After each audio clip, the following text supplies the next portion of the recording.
आप सबको रामायण रहस्य क्लास में पुनः एक बार स्वागत है। हमारा रामायण का बाल कांड का एक मेगा रिवीजन क्लास चल रहा है।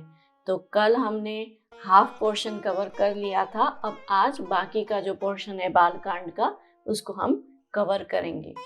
तो कल के क्लास में हम यहाँ तक पहुँचे थे कि विश्वामित्र जी जो है श्री राम को और लक्ष्मण को अपने साथ लेके चले हैं अयोध्या से। जो उनके आश्रम में रावण के जो राक्षस है ताड़का, मारीच, सुबाहु इत्यादि, उन्होंने वहाँ पे उधम मचा रखा होता है, तो अपने यज्ञ की रक्षा के लिए लेके गए थे।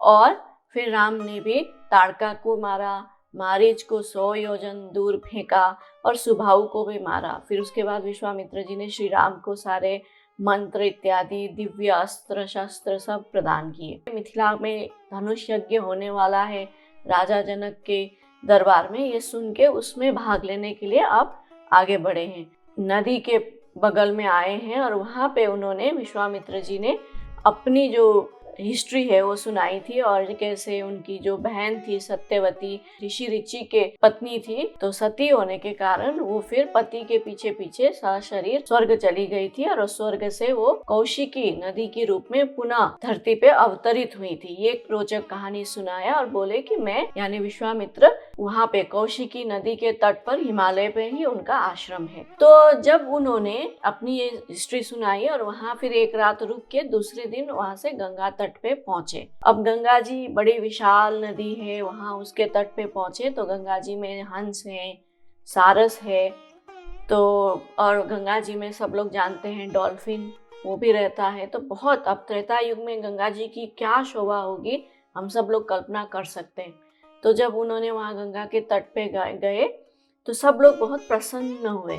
विश्वामित्र ने फिर से श्री राम को गंगा की जो धरती में अवतरण लेने की जो कहानी है अद्भुत वो सुनाई।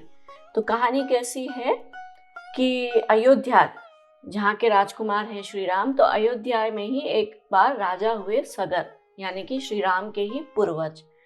तो सगर की 2 पत्नियां थीं, केशिनी और सुमति। 2 पत्नियां थी लेकिन सगर के भी कोई पुत्र नहीं थे, तो कोई संतान नहीं था। तो उन्होंने फिर तीनों ने, केशिनी ने, सुमति ने और सगर, तीनों ने हिमालय में जाके 1000 वर्ष तक तप किया। जब तप किया तो फिर महर्षि भृगु जो है वो प्रकट हुए और उन्होंने उनको वर दिया। बोले कि तुम्हारे जो 2 पत्नियां हैं, 2 में से एक पत्नी का तो एक ही पुत्र होगा जो कि बहुत प्रतापी होगा और अपने कुल के परंपरा को आगे बढ़ाएगा, लेकिन जो दूसरी पत्नी है उसके 60,000 पुत्र होंगे। तो भृगु ऋषि फिर बोलते हैं कि अब 2 पत्नियों में से किसको एक पुत्र की माँ होना है और किसको 60,000 पुत्रों की। तो उनमें से एक केशिनी जो है वो बोलती कि मुझे वंश चलाने वाला एक पुत्र होने से होगा, और दूसरी जो सुमति थी उन्होंने 60,000 पुत्र मांगे, तो उसी हिसाब से फिर उनके अनुरूप पुत्र भी हुए। जो केशिनी का पुत्र हुआ असमंज, वो थोड़ा क्रूर निकला और नगर के बच्चों को पकड़ पकड़ के वो पानी में सरयू में डाल देता था, उनको तंग करता था। तो ऐसे दंड जब हो गया, बहुत लोगों ने आके सगर को जब उनकी कंप्लेंट करी, तो सगर ने भी फिर पुत्र मोह नहीं रखा। अपने प्रजा के हित के लिए अपने वो पुत्र जो था असमंज, जो उदंड बन गया था, उसको नगर से बाहर कर दिया कि तुम अब यहाँ नगर में रहने के योग्य नहीं हो, तो बाहर जाओ। तो नगर से वो बाहर कर दिया। लेकिन असमंज का भी एक पुत्र हुआ अंशुमान, और अंशुमान जो था वो बहुत पराक्रमी था और मधुर बोलने वाला था, स्वीट था, और ऐसे अपने पिता की तरह नहीं था, वो उसके ठीक ऑपोजिट था। तो कुछ काल समय बीतने के बाद फिर सगर महाराज को लगा कि अब अश्वमेध यज्ञ किया जाए। पहले पहले करते थे ये सब यज्ञ इत्यादि।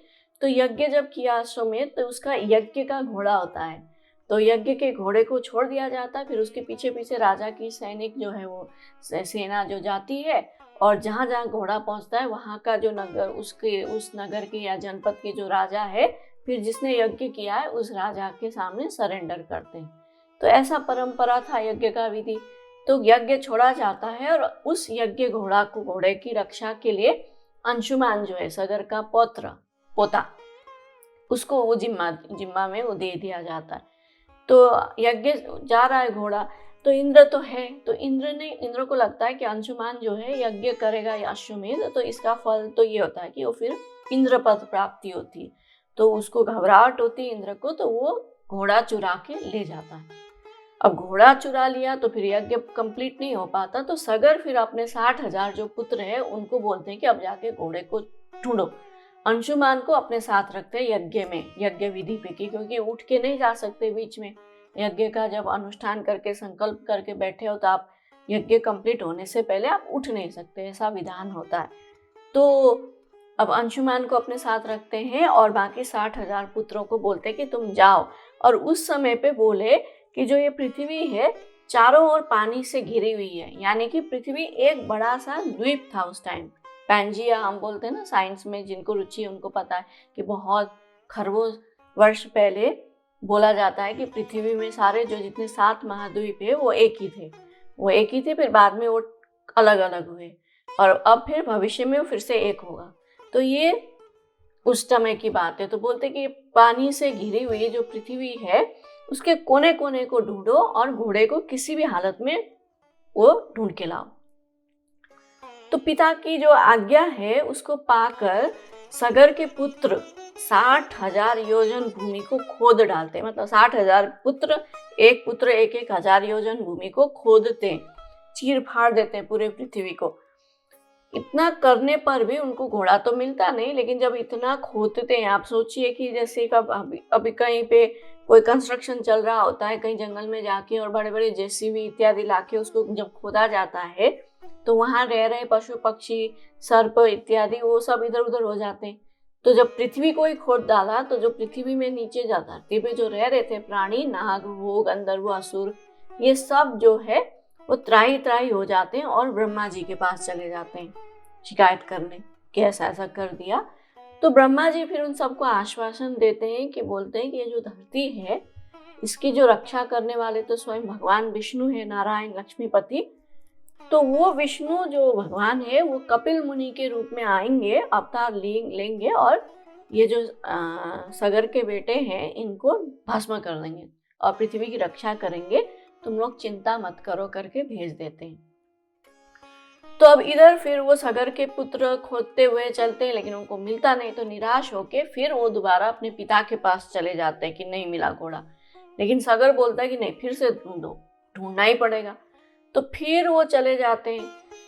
तो इस बार जो 60,000 जो पुत्र थे वो रसातल में, यानी कि नीचे पृथ्वी के, उसमें खोजते हुए जाते हैं। और वहाँ पे अब रामायण जिसने पहले क्लासेस की है उसको, वो हमने उस टाइम पे डिटेल में ये स्टोरी कवर की थी कि कौन कौन मिलता है, कैसा होता है, नाम क्या है, सब। तो यहाँ हम वो शॉर्ट में बोलेंगे कि कपिल के जो पुत्र हैं उनको रसातल में जाने पर चारों दिशाओं के जो रक्षक हैं, बड़े बड़े गजराज हाथी उनको मिलते हैं। सब हाथियों का नाम है अलग अलग, किसी का विरूपाक्ष है, किसी का कुछ। तो वो हाथी जो है चारों दिशाओं में पृथ्वी को अपने सर पे धारण करके रखते हैं। तो जब वो मिलते हैं तो उनको प्रणाम करके परिक्रमा करके वो आगे निकलते हैं। फिर एक जगह पे जाके उनको सामने कपिल मुनि का आश्रम दिखाई देता है और कपिल मुनि के आश्रम में यज्ञ का घोड़ा बंधा होता है।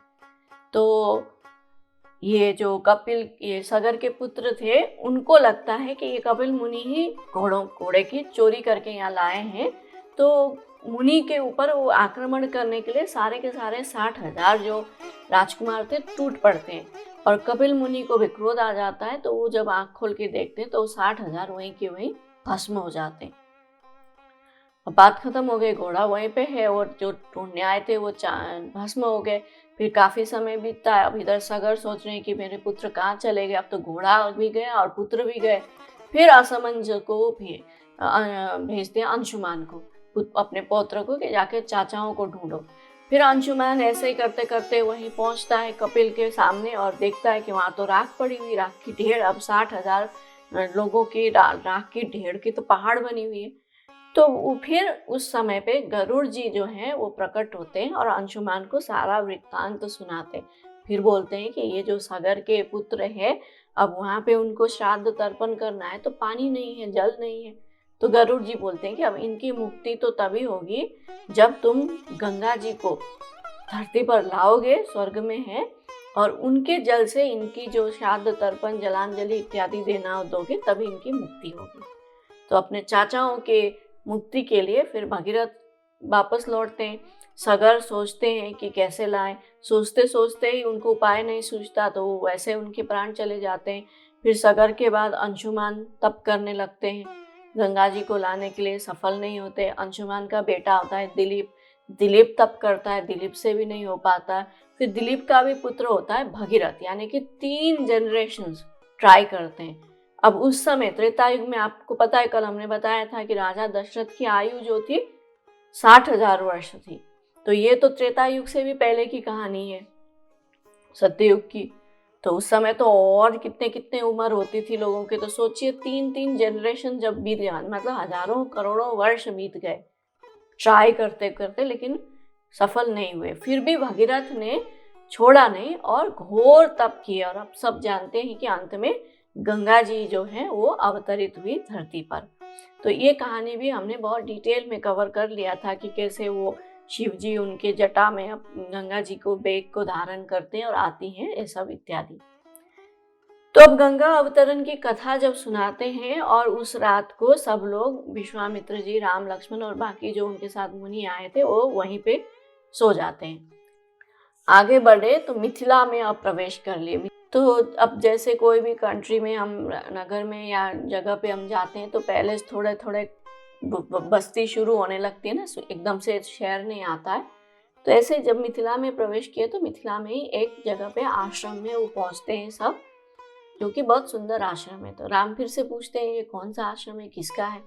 तो फिर से गौतम मुनि, जो वो विश्वामित्र बोलते कि ये गौतम मुनि का आश्रम, और यहाँ पे वो अपने एक सुंदर, परम सुंदर, उनकी पत्नी थी अहिल्या, उनके साथ निवास करते हैं गौतम ऋषि। अब अहिल्या इतनी सुंदर थी कि धरती पे तो उनका कोई तोड़ नहीं था।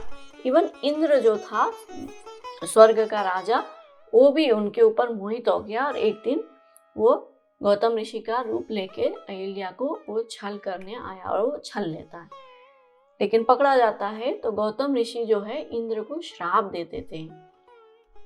हमें से बहुत सारे लोगों को ये मिसकंसेप्शन है कि इंद्र को तो छोड़ दिया, सिर्फ अहिल्या को ही श्राप दिया। ऐसा नहीं है, इंद्र को ज्यादा कठोर श्राप देते हैं गौतम ऋषि और बोलते हैं कि अब वो जो इंद्र था और इंद्र के साथ सारे देवताओं को कि उनसे कभी भी, उनकी जो विवाहिता पत्नियां हैं जैसे इंद्र की सच्ची है, उनसे कभी उनको कोई संतान प्राप्त नहीं होगा।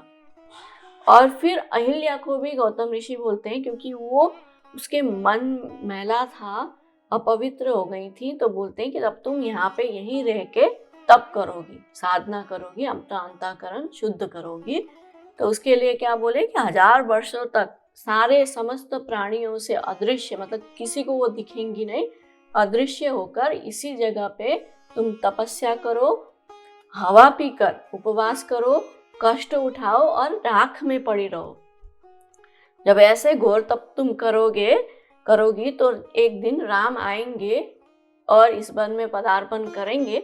जैसे यहाँ आश्रम में राम आएंगे तो तुम जो है तो तुम पवित्र हो जाओगी और राम की फिर तुम अच्छे से आतिथ्य सत्कार करना, और फिर उसके बाद तुम शुद्ध होके तुम्हारे सारे मोह, लोभ मोह आदि दोष जो है माया के, वो चले जाएंगे और पवित्र होके फिर मेरे पास आ जाना करके ऋषि जो गौतम है वो अपनी पत्नी को साधना करने की आज्ञा देके वहां से चले जाते हैं। और अहिल्या भी उसी तरह से उस जगह पे तप कर रही होती। तो फिर हम सब जानते हैं क्या होता है जब राम आते हैं और वहां पे जब अहिल्या को देखते हैं, अहिल्या उनको प्रणाम करती है और वो फिर सुंदर नारी बन जाती हैं दोबारा शिला में से, और उन अपने पति के यहाँ चली जाती हैं। तो ये यहाँ पे हो जाता है।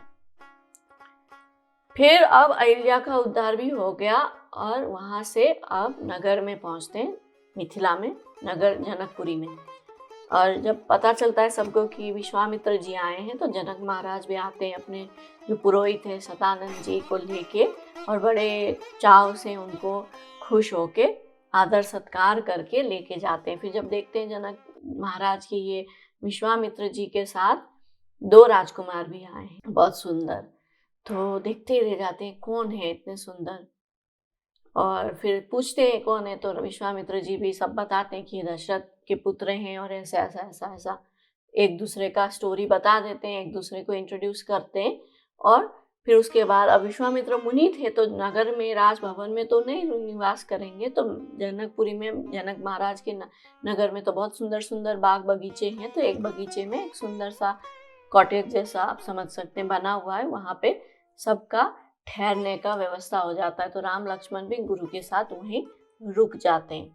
उसके बाद खाना पीना हो जाता है, अब रेस्ट कर रहे हैं। तो फिर शतानंद मुनि जो है, शतानंद कौन है, वो गौतम और अहिल्या के पुत्र होते हैं, जो राजा जनक के पुरोहित भी होते हैं। तो फिर वो आके राम लक्ष्मण को, अब विश्वामित्र जी ने इतने समय तक राम लक्ष्मण को तो अनेक अनेक कहानियां सुनाई, लेकिन अब शतानंद जी उनको विश्वामित्र की कहानी सुनाते हैं कि वो कैसे, विश्वामित्र पहले क्षत्रिय थे, राजा थे, लेकिन उन्होंने कैसे तप करके फिर अभी ऋषि बने, ब्रह्म ऋषि। वो बहुत इंटरेस्टिंग कथा वहाँ पे सुनाते हैं कि कुशनाभ के पुत्र हुए गादी, गादी के पुत्र हुए विश्वामित्र, तो इसीलिए विश्वामित्र को कौशिक बोला जाता है। विश्वामित्र जब राजा बने तो बहुत परम प्रतापी राजा थे वो, और फिर अपने अक्षौहिणी सेना को लेके वो इधर उधर घूमते रहते थे।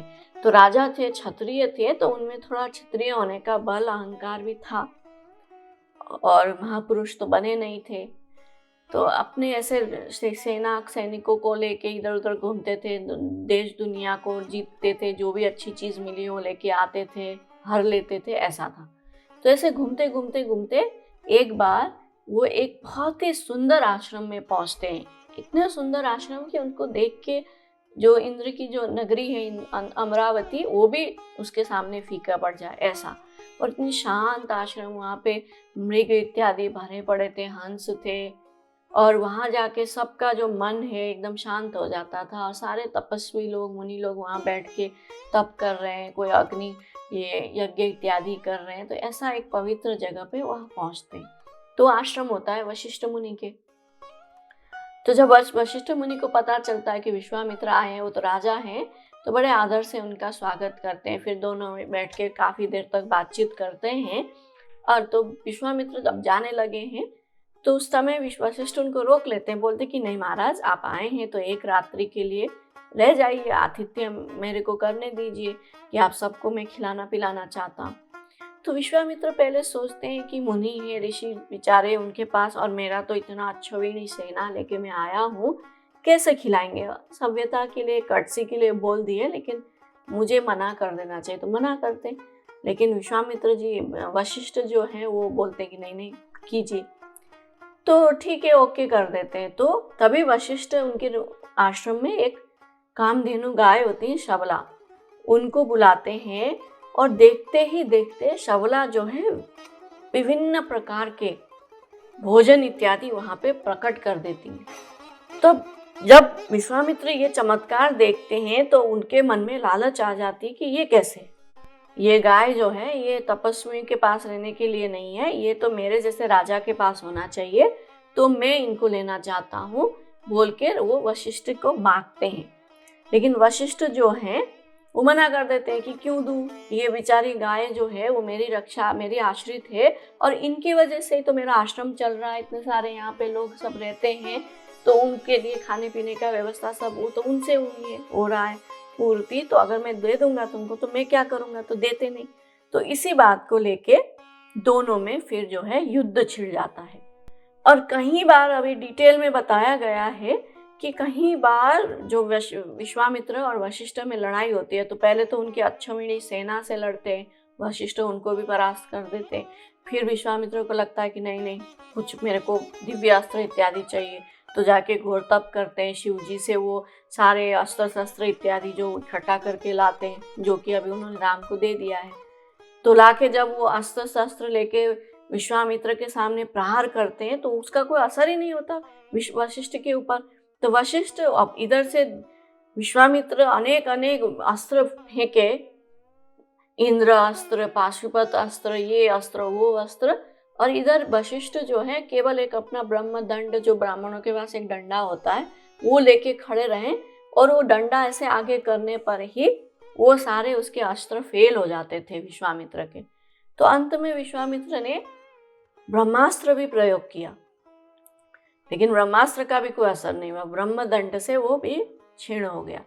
तो लास्ट में फिर विश्वामित्र को रियलाइज हुआ कि ये जो मैं हूँ, मैं तो हूँ क्षत्रिय, तो ये क्षत्रिय बल से कुछ नहीं होगा। तो वो धिक्कारते हैं अपने क्षत्रिय होने पर कि कैसे कि धिक बलम क्षत्रिय बलम ब्रह्म तेजो बलम बलम एकेन ब्रह्मदंडेन सर्व शस्त्राणि हतानि में। यानी ये जो धिक्कार है क्षत्रिय बल पे, ये क्षत्रिय बल भी कोई बल है, ब्रह्म तेज का जो बल है वो बल है, वास्तविक बल तो वो है जो कि एक ब्रह्मदंड से सारे सर्व शस्त्राणि मतलब सारे जितने भी शस्त्र है वो खत्म हो गए।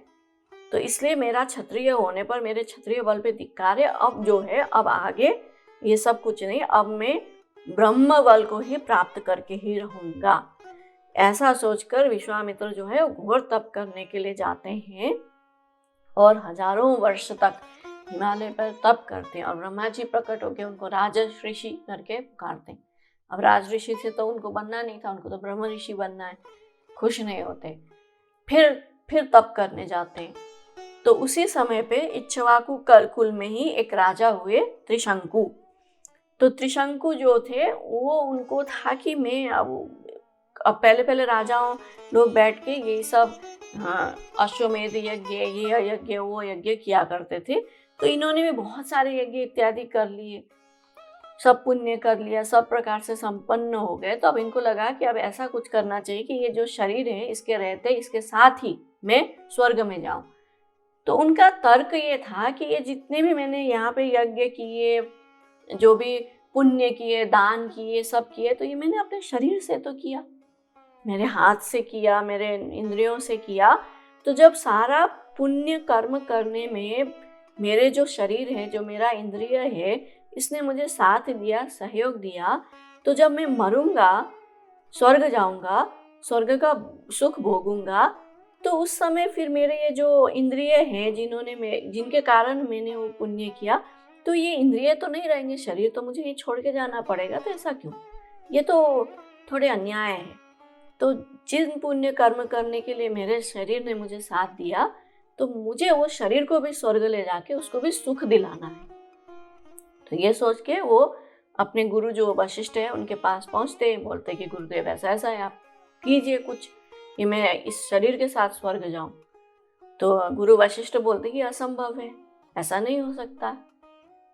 अब ऋषि मुनि लोग हुए हो, जो वहाँ कोई सती सावित्री जैसे हो, जिन्होंने बहुत पुण्य अर्जन किया हो, तो वो अधिकारी बन सकते हो, फिर भी 1 मिनट को चले जाएंगे स्वर्ग शरीर के साथ। लेकिन ये तो राजा है, इन्होंने तो राजा का एक सामान्य ड्यूटी किया है, ऐसे वो पुण्य आत्मा तो नहीं है, तो तुम नहीं जा सकते, ये सृष्टि के विधि के विधान के विपरीत है, नहीं हो सकता, ऐसा बोले। तो जब उन्होंने मना कर दिया वशिष्ठ ने, तो फिर भी नहीं माने और वशिष्ठ के पुत्रों के पास गए कि तुम्हारे पिताजी ने तो नहीं माना, तुम तो यंग जनरेशन के हो सकता है तुम मेरी बातों को मान जाओ, क्योंकि यंग जनरेशन के लोग थोड़े बहुत नए उनके आइडियाज़ होते हैं थोड़े बहुत। तो ये पुराना आइडिया था कि सशरीर नहीं जा सकते, तुम रेवोल्यूशनरी क्रांतिकारी होते हैं ना नए लोग, युवक लोग, तो बोलते हैं कि तुम लोग मेरा कुछ कर दो। लेकिन वशिष्ठ के पुत्र थे, उनको और क्रोध आ जाता है कि एक तो गुरु ने मना कर दिया तो चुपचाप मानना चाहिए, गुरु की आज्ञा पालन करनी चाहिए, वो नहीं किया, और ऊपर से पुत्र के पास आके पिता की बुराई कर रहा है, मतलब दोनों में वहां पे फूट लाने की कोशिश कर रहा है। तो उनके वशिष्ठ के पुत्रों को गुस्सा आ जाता है, तो त्रिशंकु को श्राप दे देते हैं कि तू कुरूप हो जाए और तुम जो ये राजा बन के घूम रहे हो, क्षत्रिय बन के, राजा बन के, तो ये राजा के पोस्ट से तुम हट जाओ और कुरूप बन जाओ। तो जैसे ही वो श्राप देते हैं तो त्रिशंकु जो है वो उसका शरीर एकदम नीला पड़ जाता है, उसके कपड़े भी नीले हो जाते हैं, उसके अंग जो है, शरीर जो है, स्किन एकदम ड्राई हो जाता है, सिर के बाल भी छोटे छोटे हो जाते हैं, बिल्कुल भयानक उसका रूप हो जाता है, और शरीर में भी चिता के राख लपटा हुआ है, ऐसा हो जाता है। तो अब फिर सब उसको देख के भाग जाते हैं, राज्य वाज्य छीन जाता है। तो त्रिशंकु फिर ऐसे ही दुखी होके घूम रहा है, तो विश्वामित्र के पास पहुंचते हैं। विश्वामित्र तप कर रहे हैं ब्रह्म ऋषि बनने के लिए। तो जब वो सुनते हैं कि वशिष्ठ ने मना कर दिया, तो वशिष्ठ तो उनके राइवल है, तो बोलते हैं ठीक है मैं तुमको पहुंचाऊंगा। तो अपने जितने भी अब तक जो तप किया था, तप से जो अर्जित किया था पुण्य, उसके बल पे त्रिशंकु को वो स्वर्ग भेज देते हैं शरीर के साथ। अब त्रिशंकु ऊपर गया स्वर्ग में, और इंद्र ने देखा कि ये गुरु से श्रापित व्यक्ति ऐसे ही अनादिकाल स्वर्ग में आ रहा। तो फिर ऊपर से इंद्र ने उसको धक्का देके नीचे गिरा दिया। अब इधर नीचे से विश्वामित्र ऊपर भेजे और ऊपर से इंद्र उसको नीचे भेजे, तो त्रिशंकु जो है उल्टा होके वहीं बीच में लटक जाता है। तो ऐसी अवस्था जब हो जाती है, तो विश्वामित्र बोलते कि ठीक है, इंद्र ने अपने स्वर्ग में आने से मना कर दिया, तो मैं त्रिशंकु के लिए एक नया जो है स्वर्ग बनाऊंगा। तो अपने तपोबल से फिर विश्वामित्र इंद्र त्रिशंकु के लिए एक नया ही सृष्टि की रचना करने लगते हैं, जहाँ पे स्वर्ग इत्यादि हो। तो करते करते करते जब वो अब इंद्र देवता सब मनुष्य सब होना चाहिए ना नए सृष्टि में, तो जब करने वाले होते हैं तो सबको लगता है, ब्रह्मा जी को, देवताओं को, सबको, कि ये तो क्या हो गया अनर्थ, ये दो दो सृष्टि करके पैरेलल गवर्नमेंट कैसे चलेगी। तो सब आते हैं और विश्वामित्र को बोलते हैं कि तुम इस तरह के अनर्थ मत करो। तो तब तक विश्वामित्र को भी थोड़ा बहुत तो लग चुका होता है कि मैं ये क्या कर रहा हूँ, मुझे ब्रह्म ऋषि बनना था, मैं कौन से लफड़े में फंस गया। तो मान जाते हैं, लेकिन बोलते हैं कि अब जो जितना मैंने जहाँ तक कंस्ट्रक्शन कर दिया स्वर्ग का, मैं उतना तो बिगाड़ूंगा नहीं। तो जो उनका आधा अधूरा जो स्वर्ग बना था, उसको वो इस जो हमारा जो आकाश मंडल, हमारा जो तारा मंडल है, इसके बाहर उसको वहाँ पे स्टैब्लिश कर देते हैं और वहीं पे रहता है। तो वहाँ पे जो त्रिशंकु है वो भी एक नक्षत्र के रूप में उल्टा ऐसे ही टंग जाता है, और जो उसके लिए स्वर्ग बनाया था उस स्वर्ग में वो त्रिशंकु इंद्र बन जाता है। तो इस तरह से वो त्रिशंकु की जो कहानी है वहाँ ख़त्म हो जाती है। फिर विश्वामित्र को लगता है कि नहीं, अभी ये तो कहाँ का कहाँ में पहुँच गया। तो आगे उठ के वो दक्षिण दिशा में पुनः तपस्या करने जाते हैं। वहाँ पे 1000 वर्ष बीत जाते हैं। तो दक्षिण में जब तप कर रहे होते गोदावरी के तट पे, तो एक दिन मेनका जो है गोदावरी नहीं पुष्कर पे, तो मेनका जो है स्वर्गीय अप्सरा एक दिन वहाँ पुष्कर में नदी में नहाने के लिए आती है। तो विश्वामित्र जब मेनका को देखते तो वो आसक्त हो जाते हैं। फिर मेनका के साथ उसका विवाह हो जाता है, शकुंतला पैदा होती है। तो तमाम होने के बाद फिर अचानक एक दिन विश्वामित्र को रियलाइज होता है कि मैं कहाँ माया में फंस गया। तो फिर वो मेनका को भी वहीं छोड़ के दोबारा वो तपस्या करने चले जाते हैं हिमालय पे। तो हिमालय में फिर वो कौशिकी के तट पर तप करने लगते हैं। इतना तप करते कि इंद्र को डर लगने लगता है कि अब क्या होगा, कहीं मेरी सीट ना चली जाए। तो इंद्र फिर रंभा के पास जाते हैं, इंद्र दूसरी अप्सरा है, कि रंभा को जाके बोलते हैं किसी तरह से विश्वामित्र का तप जो है वो भंग करना है। पहले तो रंभा जो मना कर देती कि नहीं भैया, ये तो तपस्वी है, पता चला क्रोध में आके मुझे भस्मोस्म कर दिया तो लेने के देने हो जाएंगे, मैं नहीं करूँगी, डर लगता है उनको। लेकिन इंद्र बोलता है कि तुम डरो मत, मैं भी रहूँगा और साथ में कामदेव को भी ले जाएंगे।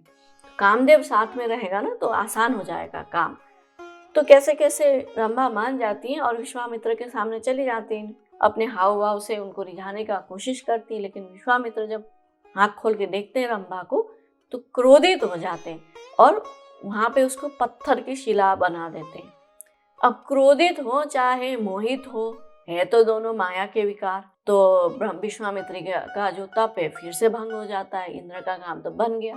तो फिर विश्वामित्र सोचते कि ये भी काम नहीं बना, चलो फालतू में मैंने क्रोध किया, अब मैं और 100 वर्ष तक ऐसा तप करूंगा कि श्वास भी नहीं लूंगा और इंद्रियों को जीत के दिखाऊंगा, बोलूंगा ही नहीं, मुंह ही नहीं खोलूंगा तो क्रोध कैसे करूंगा। और जब तक मुझे ब्राह्मणोत्तर का प्राप्ति नहीं होगा तब तक मैं उठूंगा ही नहीं, कुछ खाऊंगा नहीं, कुछ भी, शरीर को पूरा सुखा डालूंगा, क्योंकि शरीर से ही तो ये सब चीजें हो रही है। तो ऐसा सोच के वो 1000 वर्ष तक अपना तप का दीक्षा लेके बैठ जाते हैं और बिना खाए पीने पिए, बिना श्वास लिए शरीर को पूरा सुखा कर वो तप करने लग जाते हैं। तो एकदम लकड़ी के समान हो जाते हैं।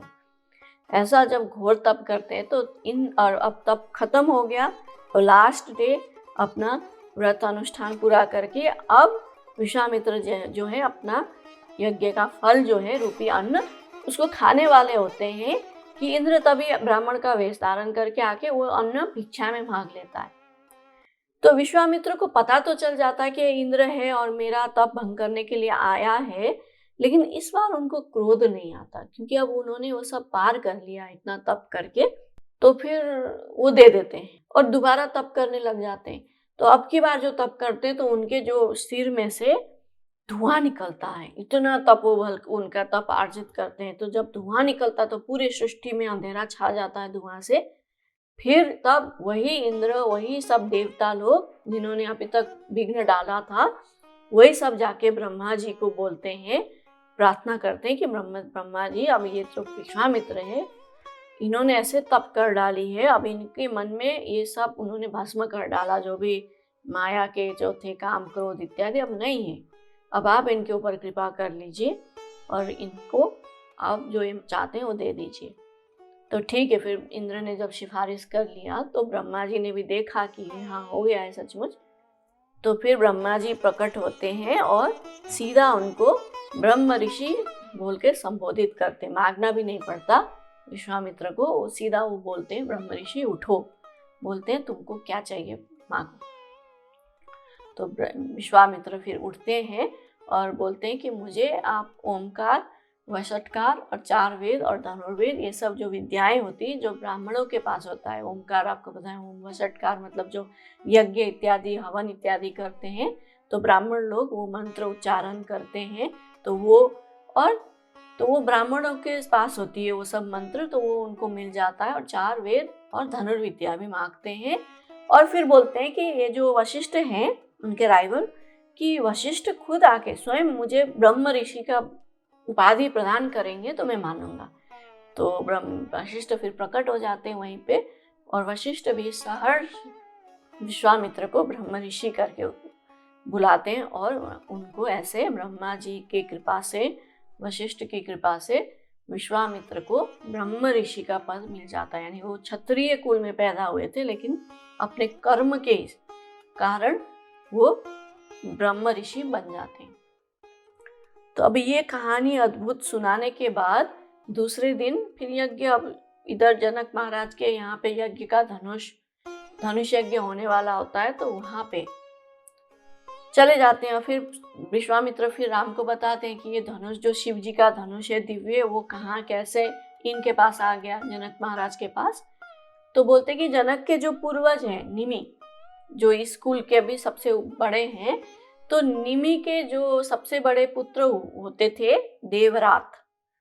तो ये देवरात जो है उनके पास शिव जी का जो धनुष है वहां पे उनको रखने के लिए दिया गया था कि जब दक्ष प्रजापति का यज्ञ हुआ जहाँ पे सती ने अपने आप को आत्मदाह किया, जलाया, तो सती के जब जलने के बाद शिव जी बहुत क्रोधित हुए, आके दक्ष के यज्ञ को सब भंग कर दिया, छिन्न भिन्न।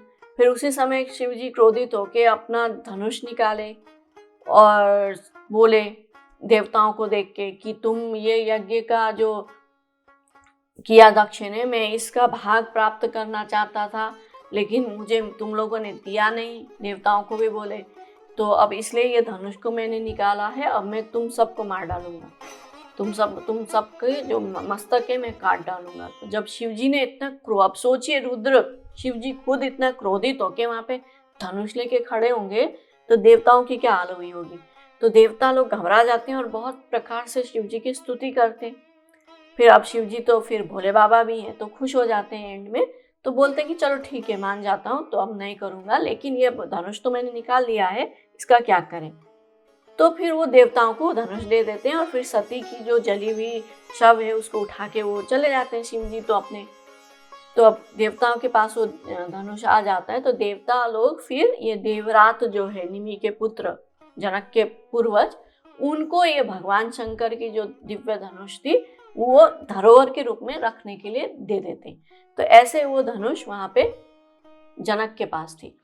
फिर आगे विश्वामित्र जी बोलते हैं कि एक बार जब ये जनक महाराज हुए तो उनके यहाँ पे बारिश नहीं हुई, सूखा पड़ गया। तो ऐसा नियम होता था पहले कि जब सूखा पड़ जाए तो जो राजा होता था वो यज्ञ करता था, खुद हल लेके उसको धरती को जोतता था, सोने की जो वो लेके हल लेके।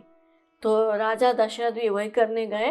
तो जब इन्होंने हल से जोता धरती को, तो जब हल का जो पहला सामने वाला भाग जब धरती को ऐसे जोतता है तो लंबा लाइन जब खींचता है तो फर्स्ट लाइन को सीत बोलते हैं। तो जैसे उन्होंने हल से ऐसे जोता, लाइन बनी, तो वहाँ नीचे से एक दिव्य कन्या प्रकट हुई, सीता। तो सीत से निकली हुई थी, इसलिए उनका नाम सीता पड़ा। और जनक महाराज ने उनको अपने पुत्री के रूप में ले लिया। और क्योंकि इतनी दिव्य थी, धरती में से उत्पन्न हुई थी, तो जनक महाराज ने सोचा कि ये तो दिव्य है, जो भी अब इनको विवाह में ऐसे वैसे किसी के साथ तो नहीं करवा सकता, तो जो व्यक्ति ये जो धनुष मेरे पास रखा हुआ शिव जी का दिव्य धनुष, इसको उठा के प्रत्यंचा चढ़ाएगा, मैं उसके साथ अपनी कन्या का विवाह करूंगा। ऐसा वो जनक महाराज वहाँ पे संकल्प करते हैं। और अब कोई उसको तो पूरा नहीं कर पा रहा, किसी की वश की बात नहीं है, तो रखा हुआ है। तो फिर जनक महाराज बोलते हैं कि चलो अब सीता जी का जो है स्वयंवर रखा जाए और धनुष का यज्ञ भी हो, धनुष पूजन भी हो। तो इसी बहाने सब लोग आएंगे, तो सब लोग ट्राई करेंगे, क्या पता किसी से हो जाए। तो ये जब तैयारी हो रही है, तो राम लक्ष्मण को लेके विश्वामित्र अब बोले कि अब हम जाते हैं वहाँ पे धनुष यज्ञ देखने और सीता का स्वयंवर देखने। तो अब जनकपुरी में वो चलते हैं। तो जैसे राम लक्ष्मण जनकपुरी में प्रवेश करें, तो जब जनकपुरी के लोगों ने जब राम को लक्ष्मण को देखा तो उनका हाल क्या हो गया। इतने सुंदर एक गौर वर्ण के, एक श्याम वर्ण के दोनों भाई, कोमल सुकुमार 16 वर्ष के, और ऐसे धनुष बाण लेके चल रहे हैं। अब भगवान का रूप कैसा अद्भुत होगा। तो जब उनको देखते हैं तो जनकपुर में जो लोग थे उनकी क्या सुधि होती। देखी राम छवि को एक कहाई, जोगु जनक ही यहाँ बरुआई, जो सखी नहीं देख नर नाहु, पन पनी परिहरि हठि करहु बिबाहु, को कहया भूपति पहिचाने, मुनि समेत सादर सन्माने, सखी परंतु पनुराउ न तजई, विधिवश हठि अविवेक ही भजई। तो जब देखते हैं राम को वहाँ पे, तो स्त्रियां आपस में बात कर रही कि इतने सुंदर हैं राम, ये तो हमारी जो सीता है ना उनके योग्य वर है, काश इनके साथ सीता जी का विवाह हो, काश इनको देख के जो जनक महाराज है अपना प्राण भूल जाएं और इनके साथ चुपचाप सीता जी का विवाह करा दें। फिर बोलती कि नहीं नहीं, हमारे राजा ऐसे नहीं है कि अपना भावनाओं में बह जाए और अपना प्राण भूल जाए, वो तो अपना प्राण पे अटे हैं। अब पता नहीं ये राम जो है वो इतने सुकुमार बालक है, वो धनुष को उठा पाएंगे कि नहीं। तो ऐसा उनके मन में आता है जनकपुर में जो है। तो मन ही मन राम लक्ष्मण को देख के वो जनकपुर की लोग जो हैं वो मन में ऐसा इच्छा बनाने लगती हैं कि ये इनका सीता जी के साथ विवाह हो जाए, तो ये बार बार मिथिला आएंगे अपने ससुराल में, तो इसी बहाने हमको भी दर्शन मिलेंगी। तो ऐसा वो सोचती हैं। फिर नगर घूम के वापस वो सब गुरु के यहाँ पे चले जाते हैं और रात को वहीं विश्राम करते हैं। और दूसरे दिन सुबह विश्वामित्र जी के लिए पूजा करने के लिए, फूल लेने के लिए दोनों भाई अब वाटिका में जाते हैं, पुष्प वाटिका में। तो पुष्प वाटिका जो है वहीं पे गौरी जी का मंदिर है, पार्वती का, और उसी समय सीता जी भी अपने सखियों के साथ पार्वती जी की पूजा करने के लिए वहीं आई हुई हैं। अब सीता जी तो पूजा कर रही है, तो उनकी जो एक सखी है वो बाग में घूम रही है, तो वो राम को देख लेती है। तो जब वो राम को देखती हैं तो देखते ही उसका शरीर एकदम पुलकित हो जाता है। फिर उनकी आंखों में से ऐसे आंसू झरने लगते हैं इतने सुंदर रूप देख के, और वो भागते भागते भागते वो जाती है और शरीर ऐसे हाँफ रही है, कुछ बोल नहीं पा रही है। तो सीता जी पूछती हैं कि क्या हुआ, क्यों ऐसा कर रही है। तो फिर वो सखी बोलती है कि मैंने बाग में 2 राजकुमार देखे, किशोर अवस्था के हैं और सब प्रकार से सुंदर हैं, इतने अच्छे सुंदर हैं, एक सांवला है एक गोरा है कि मैं उसका बखान ही नहीं कर पाती। मेरे आंखों ने उनको देखा तो आंखों के पास तो जिह्वा नहीं है, बोल नहीं सकती आंख, और जो बोल सकती है जिह्वा मुख, उसके पास आंख नहीं है, तो मैं इसलिए वर्णन नहीं कर सकती, ऐसा वो बोलती हैं सखी। फिर दूसरी सखी बोलती कि हाँ अच्छा, मैंने सुना था कि कल 2 राजकुमार घूम रहे थे, विश्वामित्र ऋषि उनको लेके आए, अयोध्या के राजकुमार है, शायद ये वही 2 होंगे। ये तो इतने सुंदर है कि नगर के जितने भी लोगों ने उनको देखा, सबको इन्होंने मोहिनी डाल दिया है, तो जिधर जाओ इधर इनका ही चर्चा है, तो हाँ यही होंगे। तो जब सखियां ऐसी बात करती है तो सीता जी को भी उत्सुकता होती है कि मैं भी दर्शन करूं। तो अब बोल तो नहीं पाती संकोचवश, तो लेकिन सखी लोग समझ जाते हैं सीता जी के मन के भाव, तो वो चुपचाप सीता जी को लेके चलती हैं।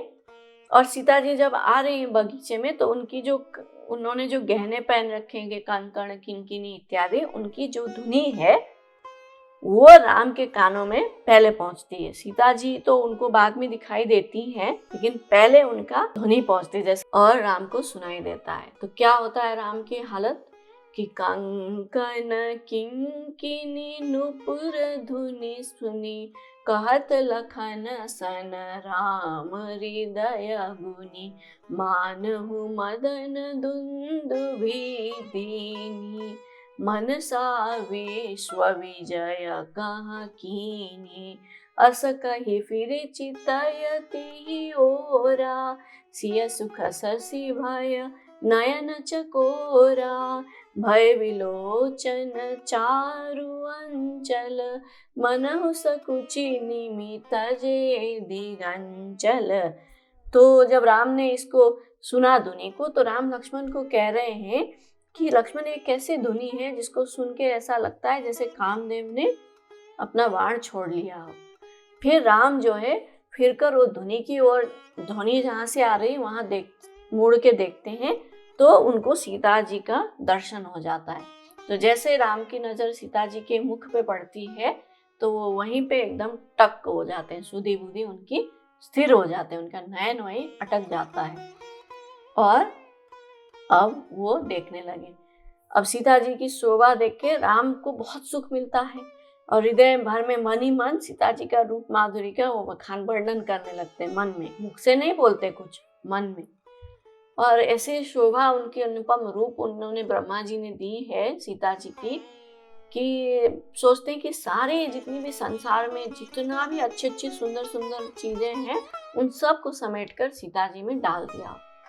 तो मन ही मन सीता का रूप का वर्णन करके और लक्ष्मण जी से कहते हैं कि लक्ष्मण, ये जो है ना, ये जनक जी की पुत्री है सीता, और इन्हीं के लिए धनुष यज्ञ हो रहा है, और यहाँ गौरी पूजा करने के लिए आई हैं।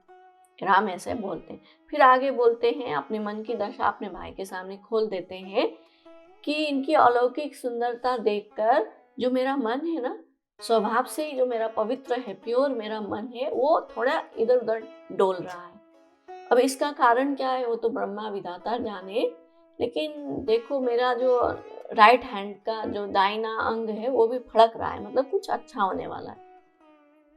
और फिर आगे बोल रहे हैं कि हम जो रघुवंशी लोग हैं, हमारा मन ऐसे किसी पराई स्त्री के ऊपर ऐसे फिसलता नहीं है, हमारा इंद्रियों पे कंट्रोल है। तो मेरा ऐसा क्यों हो रहा है मुझे नहीं पता चल रहा है, क्योंकि हम लोग का तो ऐसा है कि हम तो सपने में भी किसी पराई स्त्री के बारे में सपने में भी नहीं सोचते, लेकिन सीता को देख के, अभी तो उनकी विवाह नहीं हुई ना, अब तो वो पराई है, जनक की पुत्री है, लेकिन मेरा मन थोड़ा विचलित हो रहा है, ऐसा वो लक्ष्मण जी को बोलते हैं राम। तो राम ने तो सीता जी को देखा, लेकिन सीता जी ने अभी तक राम को देखा नहीं है।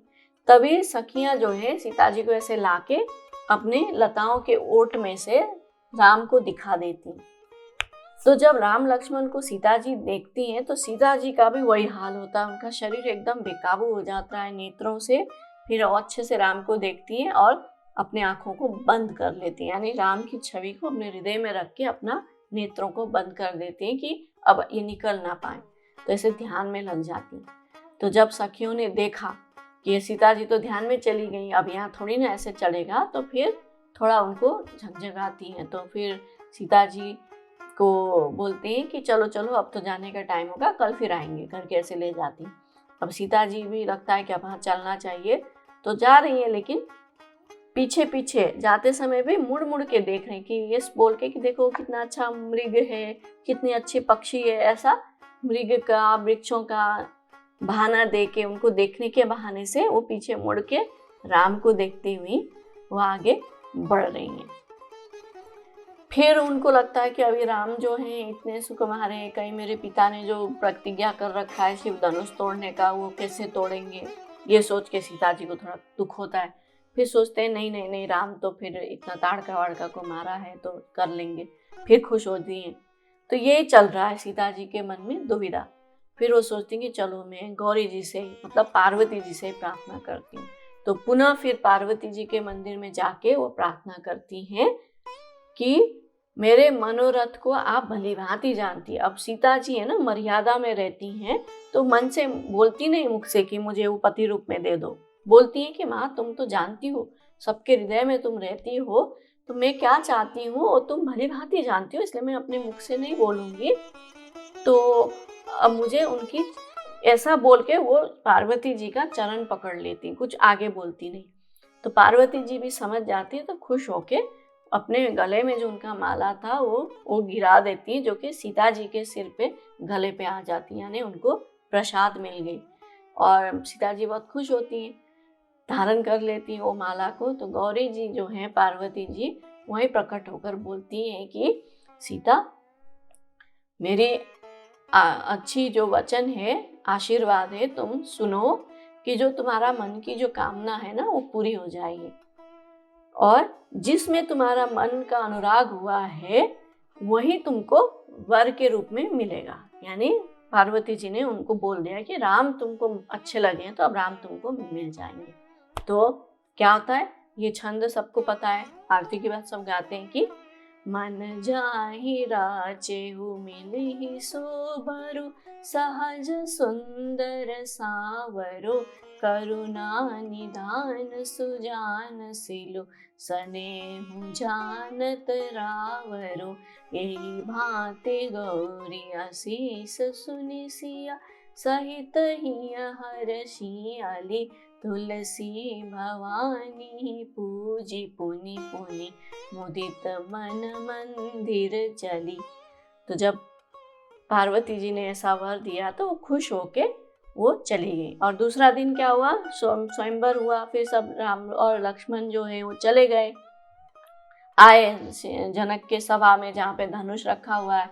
तो जैसे ही राम लक्ष्मण आके वहाँ पधारे तो जनक की सभा में और भी राजा लोग बहुत सारे बैठे हुए हैं।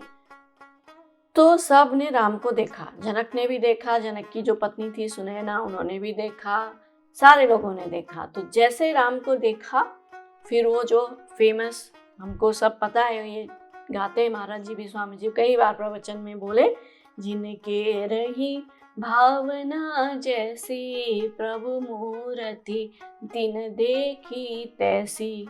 मतलब जिनकी जैसी भावना थी उसको भगवान राम वैसे देखे। जो अच्छे भावना वाले थे उनको सुंदर दिखे, जनक महाराज को तो पूरा ब्रह्म दिखे, सुनैना को, बाकी रानियों को अपना बालक बच्चा जैसा दिखा, जो कपटी राजा थे उनको वो काल के समान दिखे, जो राक्षस थे, असुर लोग भी आए थे भेष बदल के, उनको तो महाकाल दिखे। तो किसी को 100 सिर वाले दिखे, किसी को 1 सिर वाले। तो ऐसे जिसकी जैसी भावना थी उनको वैसे ही भगवान दिखे। फिर जो राजा थे उन्होंने कुछ तो राम का तेज देखा और मन ही मन सोच लिया कि हाँ अब यही राम जो है वो धनुष को तोड़ेंगे, तो हमारा कोई काम नहीं है।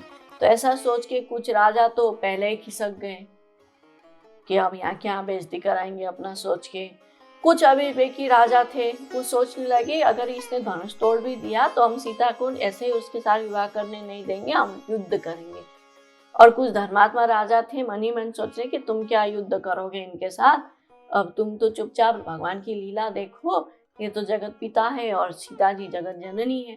अब ये जगत पिता और जगत जननी का जो विवाह होने वाला है इसको देखो, लीला का आनंद लो, ऐसा बोलते हैं। तो जब ऐसा जब हुआ तो फिर अब धनुष उठाने का कार्यक्रम शुरू हुआ, लेकिन कोई किसी से वो टूटा ही नहीं, टस से मस ही नहीं हुआ। तो राजा जनक जो है वो थोड़े वो क्षुब्ध हो गए एंड में कि किसी से जब कुछ हुआ नहीं, तो फिर वो बोले कि चलो मैंने व्यर्थ ही ये ऐसा प्रतिज्ञा कर दिया था इतना मुश्किल कि मेरी पुत्री का विवाह उसी से होगा जो शिव धनुष को प्रत्यंचा देगा। मुझे लगता है ये पूरा धरती जो है वो वीरों से विहीन हो गया है कि कोई ऐसा वीर है ही नहीं संसार में जो ये कर सके, और मेरी जो पुत्री सीता है वो आजीवन कुंवारी रहेगी। तो जब जनक ने ऐसा बोला तो लक्ष्मण जी को बहुत क्रोध आया कि तुम मेरे भाई राम के होते हुए ऐसा कैसे बोल सकते हो, रघुवंशी के होते हुए। तो वो खड़े होके बहुत वहां पे उन्होंने खरी खोटी सुनाई। फिर विश्वामित्र जी ने, राम ने उनको शांत किया, बिठाया।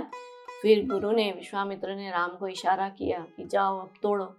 तो राम खड़े हुए, गए, शिव जी के धनुष को प्रणाम किया, और जैसे उन्होंने प्रणाम करके उसको उठाने की कोशिश की, जो धनुष है वो 2 हिस्सों में बट गया, टुकड़े हो गए। और जैसे धनुष भंग हुआ तो आकाश में से देवता लोग भी पुष्प वर्षा करने लगे सीता जी का, और सबका, किसी का कुछ खुशी की जो है सीमा ही नहीं रही। सब लोग जय जयकार ध्वनि करने लगे। अब सीता जी को जब देखा तो धनुष टूट गया, तो फिर शतानंद जी ने बोला कि सीता जी को कि अब जाके जयमाला पहनाओ। तो सीता जी थोड़े संकुचा रही है, थोड़े शर्मा रही हैं, फिर धीरे धीरे आती हैं, खड़ी हो रही हैं, कुछ कर रही हैं। तो सखी सीता जी को बोलती कि अब पहनाओ जयमाला, क्यों इतना वो कर रही हो। तब फिर सीता जी धीरे से रघुनाथ जी के गले में जयमाला पहना देती हैं, और रघुनाथ के हृदय पर जयमाला देखकर सब देवता लोग फूल बरसाने लगते हैं, और सीता राम की जोड़ी देख के सारा जो मानो श्रृंगार रस जो है एकत्र हो गए और उनके सामने फीके पड़ गए, ऐसे हो गए। तो मीनवाइल जब धनुष टूटता है तो धनुष टूटने की आवाज से जो परशुराम है वो महेंद्र पर्वत में कहीं तो बैठ के ध्यान कर रहे थे, उनको जब सुनाई देती है कि उनके आराध्य देव भगवान शिव की धनुष टूट गई, तो वो क्रोध से भर के फिर दौड़े दौड़े आते हैं। और जैसे परशुराम जी आते हैं जनक जी के सभा में, तो सारे राजा जो हैं डर जाते हैं, क्योंकि परशुराम जी ने सारे पृथ्वी को 21 बार क्षत्रियों से विहीन कर दिया था, तो डर के मारे उनको प्रणाम करते हैं। लेकिन जो परशुराम है वो क्रोध में, गुस्से में बोलते हैं कि ये मूर्ख जनक, ये धनुष किसने तोड़ा, मुझे शीघ्र बता, नहीं तो ये सारे जितने भी लोग यहाँ बैठे ना सबको आज मैं मार डालूंगा।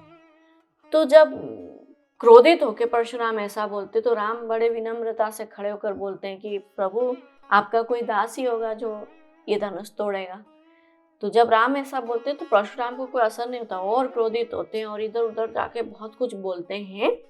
तो लक्ष्मण जी भी क्रोधित में हो जाते हैं, फिर लक्ष्मण जी भी भांति भांति से परशुराम जी को सुना देते हैं 2-4 बातें। तो ये दोनों में बहुत भयंकर वहां पे वाद विवाद चलता है, लड़ाई झगड़ा होता है। तो जब परशुराम की क्रोध जो है एकदम पराकाष्ठा में पहुंच जाता है और राम बीच बीच में समझाने की कोशिश करते हैं लेकिन कुछ होता नहीं, तो एंड में परशुराम जो है वो राम को युद्ध के लिए ललकारते हैं। तब राम कहते हैं कि अब क्रोधित मत होइए, आप ब्राह्मण हो और हम क्षत्रिय हैं, हमारा धर्म है, हम ब्राह्मणों के सामने सदा हमने अपना मस्तक नीचे किया है, अभी भी करेंगे। अभी ये लीजिए मेरा सर, और आप अपना फरसे से अगर आपको इसको काटना है तो काट डालिए, कोई प्रॉब्लम नहीं, आप कीजिए, लेकिन आप शांत हो जाइए, मुझे अपना दास समझिए और मुझे पहचानिए। तो जब राम ने ऐसे कोमल वचन बोले तो परशुराम जी को थोड़ा डाउट होता है, ये कौन है, शंका हो जाती। फिर बोलते हैं कि राम, ये जो विष्णु जी का दिया हुआ धनुष मेरे पास पड़ा हुआ है, तुम इसको लो और इसको खींच के दिखाओ। अगर तुमने इसमें प्रत्यंचा डाल दी, खींच लिया, तो मैं मान जाऊंगा, मेरी शंका दूर हो जाऊंगी, मैं पहचान लूंगा तुमको। तो जैसे परशुराम जी वो धनुष ऐसे करके आगे करते हैं तो वो धनुष अपने आप उड़ के राम जी के हाथ में चले जाते हैं और राम उसको खींच लेते। तो परशुराम को पता चल जाता है कि ये कौन है, तो प्रणाम करते हैं और उनका जय जयकार करने लगते हैं। फिर राम उनको बोलते हैं कि अब ये मैंने खींच लिया है धनुष को, अब इसको मैं ऐसे ही खाली तो नहीं छोड़ूंगा, तो अब बताओ इसका क्या करूं, कि आपके जो उड़ के आप कहीं भी आ जा सकते हो वो शक्ति को नाश कर दूं, या आपके जो पुण्य फल जो आपने अर्जित किया है तपस्या करके उसको नष्ट करूं। तो परशुराम बोलते हैं कि आप मेरे आवागमन के जो आने जाने का जो शक्ति है उसको नष्ट मत कीजिए, आप भले मेरा पुण्य फल को नष्ट कर दीजिए। तो राम ऐसे ही करते हैं। परशुराम जी के सारे पुण्य फल को नष्ट कर देते और परशुराम जी वहां से फिर वापस चले जाते। परशुराम जी के जाने के बाद फिर सतानंद जी सब बोलते हैं राजा जनक को कि आप अयोध्या में पूजा बोलो, संदेशा भेजो, बारात लेके आए, अब विवाह करना है। तो फिर जनक महाराज भी यही करते। तो 4 दिन लगाकर दूत जो है अयोध्या पहुंचता है। अब अयोध्या में जब सबको पता चलता तो सबकी खुशी की कोई सीमा नहीं रही। तो राजा दशरथ भी सारे अपने दोनों बाकी के भरत और शत्रुघ्न पुत्रों को लेके, मंत्रियों को लेके, सगे संबंधियों को लेके बारात सजाकर मिथिला की ओर निकलते हैं। और मिथिला पहुंचने पर दोनों कुल के पुरोहित जो है आमने सामने बैठते हैं और अपने अपने कुल के वो जो परिचय देते हैं वो शादियों में होता है। फिर उसके बाद विवाह के लिए उत्तरा फाल्गुनी नक्षत्र का दिन चुना जाता है कि वो शुभ दिन है, उस दिन विवाह होगी। और राम के साथ साथ राम के भाई भरत लक्ष्मण शत्रुघ्न की भी विवाह मांडवी, उर्मिला और श्रुतकृति से तय कर दी जाती है। और सीताराम का जो विवाह है उसको देखने के लिए शिव पार्वती भी आए हैं, देवगण सहित सब लोग, इंद्राणी, रुद्राणी, ब्रह्माणी, सब लोग आते हैं, मिथिला पहुंचते हैं और भेष बदल कर कोई कुछ बन जाता है, कोई कुछ बन जाता है, वहां पे सम्मिलित हो जाते हैं। और अब मंडप में जब सब वर वधू आते हैं तो उसकी जो शोभा है वो वर्णन नहीं की जा सकती। और गुरुजनों ने मिलकर फिर विवाह का जो विधि है वो प्रारंभ किया। पहले मंगल समय देखकर वधू के माता पिता को बुलाया, फिर बोले कि अब वधू के चरण पखारो। अब जब राजा जनक और सुनैना जो है राम और सीता के चरण पखार रहे हैं तो क्या हो रहा है वहां पे कि बर कुंवरी कर तर जोरी साखु चारु दो कुल गुरु करे भयो पानी गहनु बिलो की विधि सुर मनुज मुनि आनंद भरे सुख मूल दूलहु देखी दंपति पुलक तन हुलस्यो हियो करी लोक वेद विधानु कन्यादानु नृपभूषण कियो। मतलब वो सोच रहे हैं कि इतने ये कौन सा मैंने पुण्य किया जो साक्षात भगवान जो आदि दंपति है, जोड़ी है, उनका मुझे चरण पखारने को मिल रहा है। ऐसा सोच के गदगद होके राजा जनक उनका चरण पखारते हैं और फिर पूरे विधि विधान के साथ अपनी जो कन्यादान है वो करते हैं। तो जैसे लक्ष्मी जी ने को सागर ने लक्ष्मी का कन्यादान किया था उसको विष्णु को, फिर जैसे हिमवान ने शिव जी को अपनी पार्वती जी का कन्यादान किया था, तो ऐसे जनक और सुनैना ने भी सीता जी का कन्यादान राम को किया। तो एक एग्जाम्पल वहाँ पे सेट हो गया संसार में। तो ऐसे विधि पूर्वक हवन करके और फिर वहाँ पे चारों जो अग्नि के चारों ओर फेरे इत्यादि होता है और सबका विवाह संपन्न होता है। सब लोग जय ध्वनि करके वहाँ गान करते। तो जब विवाह संपन्न हो गया तो सब अब राजा जनक फिर थोड़े दिन के लिए अपने दशरथ महाराज को विनती करते हैं कि थोड़े दिन रुक जाइए, अब पुत्री का विदाई करना है। थोड़ा भावुक हो जाते हैं, हर पिता को हर माता को ये बहुत भारी लगता है जब बेटी के विदाई का समय आता है। तो महाराज दशरथ भी मान जाते, तो कुछ समय रहते हैं मिथिला में, लेकिन अब अंत में विदाई तो करनी है।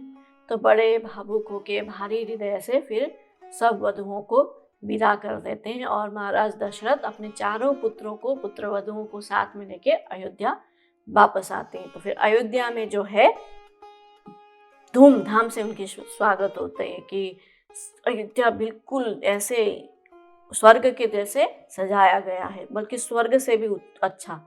और चारों ओर दीपावली हो रखी है और सब घर में लोगों ने अपना तोरण वोरण लगा रखा है, खुशहाली छाई है। और सारी जो माताएं हैं वो भी सब वधुओं को वेलकम करती हैं और ले जाती हैं।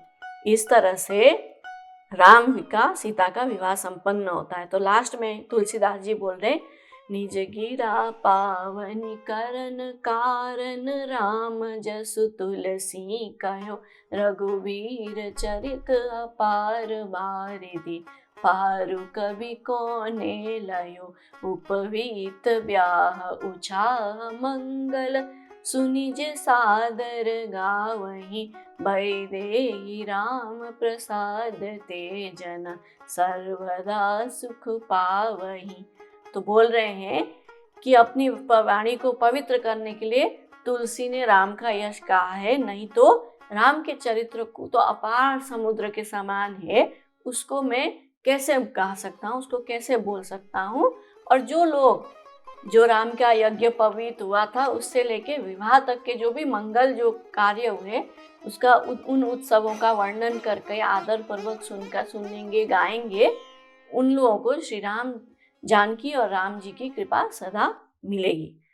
तो ऐसा बोल के तुलसीदास जी भी अपना जो रामायण रामचरितमानस का बालकांड का समापन करते, और वाल्मीकि जी का रामायण भी अब यहीं पे राम विवाह के बाद, राम सीता विवाह के बाद समाप्त होता है। तो अब यहाँ से आगे अयोध्या कांड प्रारंभ होगा।